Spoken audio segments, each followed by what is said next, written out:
नीट परीक्षेदरम्यान गैरप्रकार टाळण्यासाठी प्रशासन सज्ज झालेलं आहे। नागपूरच्या जिल्हाधिकाऱ्यांनी बैठक घेतली आणि आता कडेकोट व्यवस्था जी आहे ती प्रत्येक परीक्षा केंद्रावर असणार आहे। आपण बघू शकतो या ठिकाणी प्रत्येक परीक्षा केंद्रांना CCTVचा वॉच असणार आहे। एक्झामच्या परीक्षा केंद्राच्या आतल्या रूममध्ये सुद्धा CCTV कॅमेरे लागलेले आहे।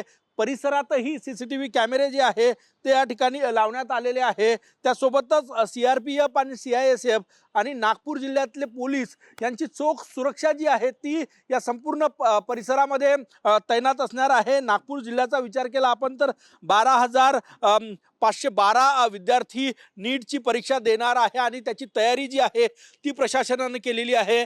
विद्यार्थ्यांना गैरसोय होऊ नये म्हणून कूलर्स जे आहे ते सुद्धा आलेले आहे, कारण की नागपूरचं तापमान जास्त आहे। त्यासोबतच इतर यंत्रणा सुद्धा या ठिकाणी आलेली आहे। CCTV कॅमेरे वर्गामध्ये लागलेले आहे आणि त्याचा सुरक्षेसाठी त्याचा वापर जो आहे तो केला जाणार आहे।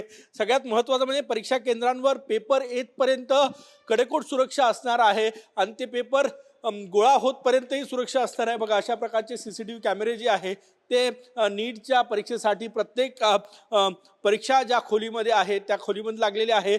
जे सेंटर आहे त्या सेंटरवर बाहेरही त्या परिसरामध्येही CCTV कॅमेरे जे आहे ते लावण्यात आलेले आहे। एकूणच गेल्या वेळी जो प्रकार झाला त्या पार्श्वभूमीवर प्रशासन अलर्टवर आहे आणि चोख व्यवस्था करण्यात आलेली आहे। सर्वात जास्त प्राधान्य दिलं जात आहे ते विद्यार्थ्यांची सोय आणि सुरक्षेवर। कॅमेरामॅन सचिन सयामसह गजानन उमाटे, TV9 मराठी, नागपूर।